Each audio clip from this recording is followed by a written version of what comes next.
Hello kids, today I'll be doing unemployment. Okay, so unemployment. What do you mean by unemployment in economics? Means who are not working but actively looking for work or is waiting to be recalled to a job after having been laid off. Okay, so that's basically the meaning of unemployment in economics. So people who are not working but they are actively looking for work. All right. And the biggest cost of unemployment is lost production. So people who are not employed but they are willing to work, right? Due to that, the production is low in the economy then. Okay, so the biggest or the largest cost of unemployment is your lost production. So we don't produce as much as we could have. Okay, then there are different definitions for the potential labor force given by different economists. All right, so in some countries there is like the age is between 16 to 64 is considered as the potential labor force, right? Some it's like 16 to 60, that's considered as a potential labor force. Okay, but in India, since we are doing the Indian thing, right? In India, it's 15 years and above. That's considered the potential labor force in India, right? And this population, right, 15 years and above, is called your working age population. Okay, all right, different countries have different terminologies for these, but yes, let's just restrict ourselves to India. So it's like 15 years and above in India is considered as the working age population, or you can say the potential labor force in India. Okay, all right, then before going to how is an unemployment rate calculated? Okay, that's now we started with the basic definition of unemployment, and then we go about saying or calculating, saying okay, how do we calculate unemployment? Okay, before that, what we have to really understand is another ratio or another term that is called labor force participation rate. Okay, now labor force participation rate is basically your ratio of your labor force and working age population. So labor force participation rate is equal to your labor force divided by this working age population. Okay, so working age population, I will just write short form, so working age population. Okay, how do we define what's a labor force? Now labor force is your employed as well as your unemployed persons or people in the economy. Okay, so it includes your unemployed as well. So your labor force is equal to employed plus unemployed. That's total your labor force. Why labor force is including unemployed? Because unemployed by definition, we have just seen, are the ones who are willing to work but they don't get the work, right? So they are the potential labor force of a country. Okay, so that's why unemployed are included in your labor force. Unemployed obviously is the labor force. Okay, all right, then this your working age population. Okay, so you divide that with the working age population, you get your labor force participation rate. Okay, now after that we'll come to what is called your unemployment rate. So now the unemployment rate is calculated by your unemployed divided by your labor force. So which is given by unemployed divided by the summation of your employed and unemployed. Okay, now this gives you your unemployment rate. Okay, all right, so I'll just to brief this up, right, how this is bifurcated. I have this small table out here. right? I hope you can see this table. So let's say the total population of a country is 30 millions, okay? Out of that, the working age population, right, depending upon what country are we talking about. In case of India, it would be 15 years and above, okay? That is 22 million. So 8 million is not in our potential labor force in India, or is not a working age population, right? It could be, it will be the population which is less than 15 years of age, under 15 years, okay? Then out of this working age population, you can have labor force, people who are employed as well as unemployed, but there could be people who are not in the labor force also, right? I mean, you are 15 years above, but you are not in the category of employed, so you are not working, but you are not under the category of unemployed also. Let's say these are people who are not willing to work, okay? They don't want to work. So if they don't want to work, that means they are not under the definition of unemployed. So I am repeating again, unemployed people are, or unemployed persons are the ones who are actively looking for a job, but they cannot find job, okay? So let's say these are the people who are not willing to work, so they don't want to work, right? So it's like they are not in the labor force. So let's say they are 7 million.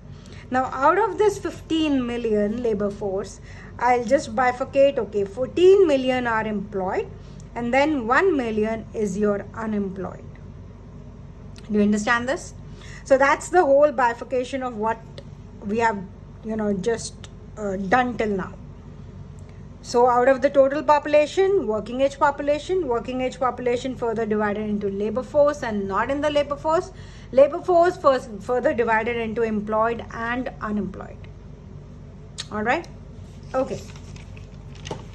Now, just to make it more simpler, right, let's do a numerical on this, a very simple numerical, okay?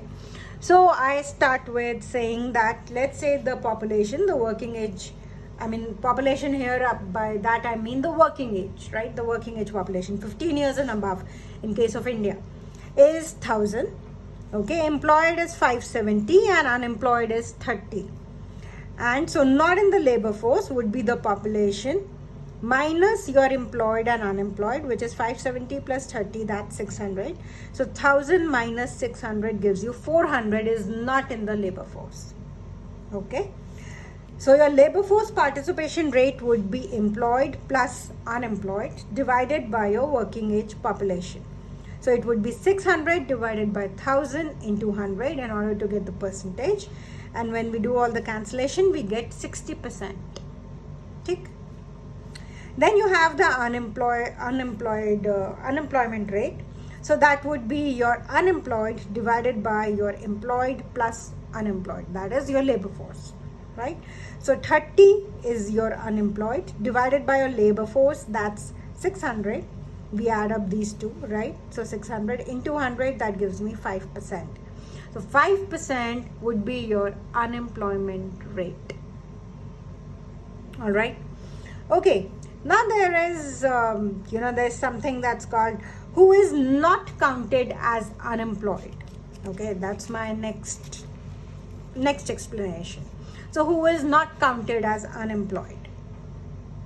Okay, first, all the discouraged workers are not counted as unemployed. So what do I mean by discouraged workers? Means individuals who had been looking up for jobs, but they got discouraged and left the search for jobs. So these are your discouraged workers. They are not counted as unemployed. All right. In this case, if that's the situation, if there are more discouraged workers, then basically your labor force participation rate falls, right?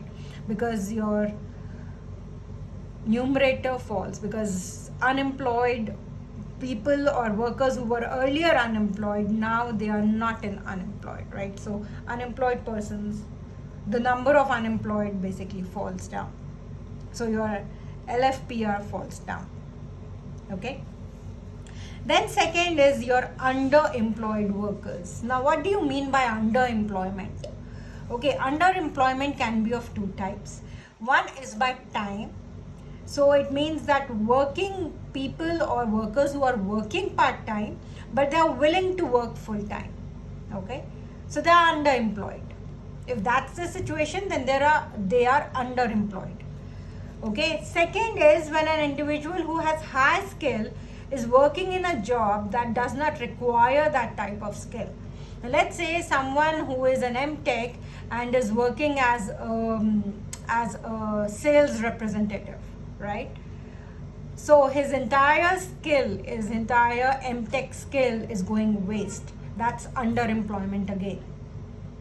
Okay, it doesn't, the sales representative doesn't require any type of MTech skill, right? Or let's say if you are MA Economics and you are doing a grocery work. Okay, all right, so that's again underemployment. Okay, so these two are the types of workers that are not counted as unemployed. Okay, all right, then we have that what do you mean by types of unemployment? Okay, so I'll discuss now. Again, this is a very large topic, types of unemployment. Different books and different economists, they give you various types of unemployment. I will stick to 3 which are always there, I mean in any of the books, right? And 1 I will talk about, which is very much in India. Okay, so the first that I'll talk about is frictional unemployment. Now, frictional unemployment is the type of unemployment is when people are between jobs. So when people are switching jobs. So let's say I am with let's say Google, and then I just want to leave Google and join, let's say, Apple. So that the time period between that, I'm unemployed between that period, right? So that's my frictional unemployment. Okay, so when people are switching jobs, that's when we call that unemployment, frictional unemployment. Okay, then you have a cyclical unemployment. Now, cyclical unemployment is caused by deficient economic activity. It is due to the business cycle. The deficiency of demand creates unemployment. So this type of unemployment is due to the economic activity in an economy.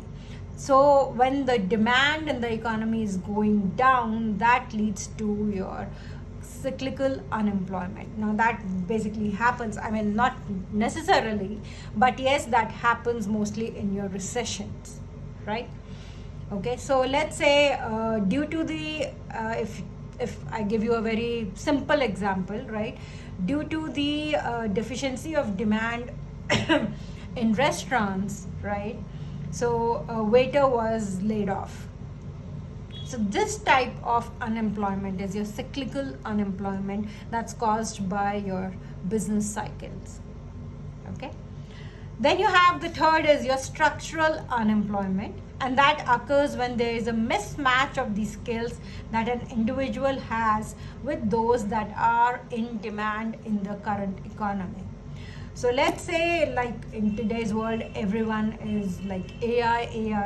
Everyone wants a job in AI or data analytics or data scientist and things like that, right? But let's say what I have done is, let's say simple BCom, or let's say MCom, right?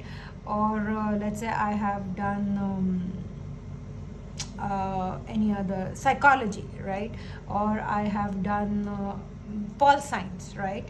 So that's a mismatch, right? The skill that I possess and what is demanded in the economy, right? In the job market. So there's a mismatch between that. That's structural unemployment. Okay, you can always outgrow the structural unemployment by improving your skills, enhancing your skills, or let's say getting more training, getting more education in order to match your skill with what's demanded in the economy. Correct?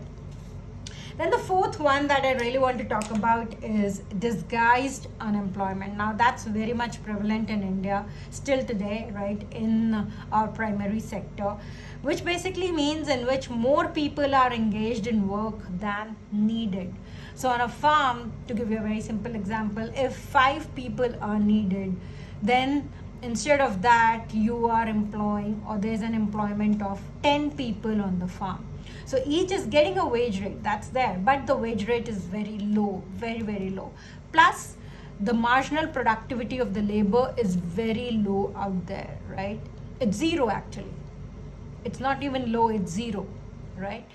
Because even if those extra 5 are removed, the effect on the total production would not be anything, would be zero, right?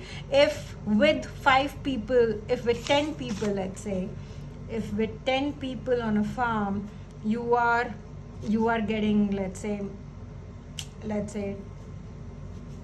10 quintals of crop, right? Now this, according to the study, let's say, is disguised unemployment. What is really needed on a farm in order to crop or in order to harvest 10 quintal is only 5 people, right?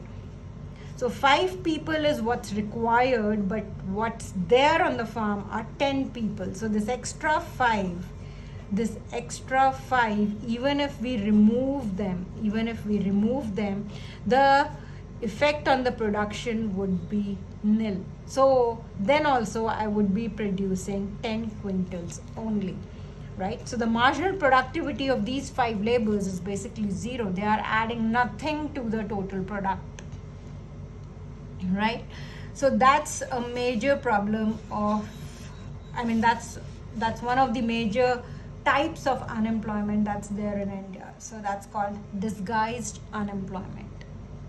Okay, all right, next I'll switch to a topic under your unemployment only, is what we call what's full employment, or it's also called natural rate of unemployment. Okay, so now full employment is basically a situation when there is no cyclical unemployment. Okay, so full employment basically means that no cyclical unemployment. Okay, so your full employment is also equal to what it's called natural rate of unemployment. Means in an economy, some level of unemployment is always there, right? And that we give by your structural unemployment and frictional unemployment. Okay, so the natural rate of unemployment, or the type of unemployment that's always there in an economy, right? There's always switching up of jobs of people from one place to another. There's always some structural unemployment in an economy, right? So that's always prevalent in an economy, right? So that's called your natural rate of unemployment. Or even at that, even when an economy has these 2 kinds of unemployment, we say that the economy is still at the full employment. Okay, so it's basically your full employment is nothing but your natural rate of unemployment, which is basically the summation of your structural unemployment and frictional unemployment. However, if you have cyclical unemployment also in there, then that's not a situation of full employment or natural rate of unemployment. Correct? So your full employment or your natural rate of unemployment is basically a situation where there is zero cyclical unemployment. Okay? All right. So if I come back, okay, just leave this, and if I come back to this box, right? If I come to this box, then it's like natural rate of okay, before this. Okay, now one thing. So that's your natural rate of unemployment. However, your actual rate of unemployment can be greater or less than your natural rate of unemployment or full employment, right? Okay, so I'll just brief this up again. I know this is a little confusing. So what we start with is that there is a situation where we have natural rate of unemployment or full employment, which we call, right? Now at that level, let's say I'm taking a very hypothetical number, right? Let's say that's 4%. Okay.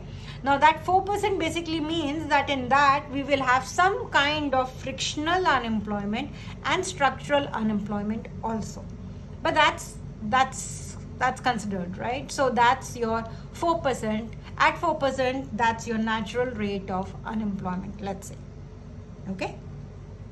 But your actual rate of unemployment in the economy is, let's say, 6%. Okay? So when you actually calculate the unemployment rate, it comes out to be 6%. Okay?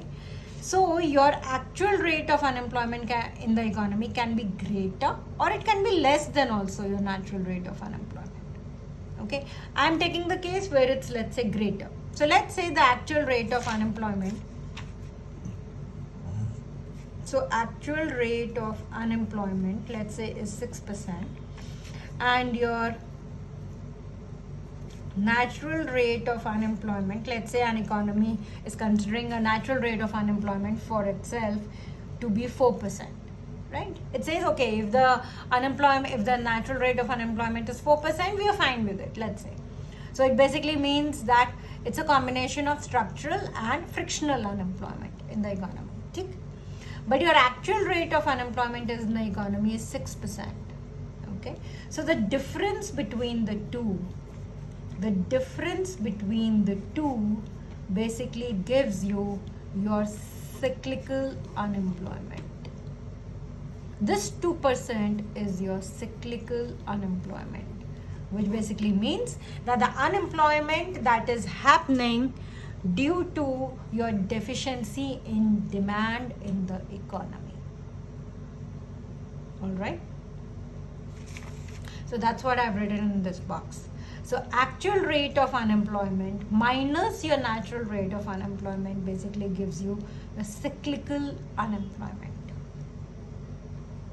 Do you understand this? Okay. All right.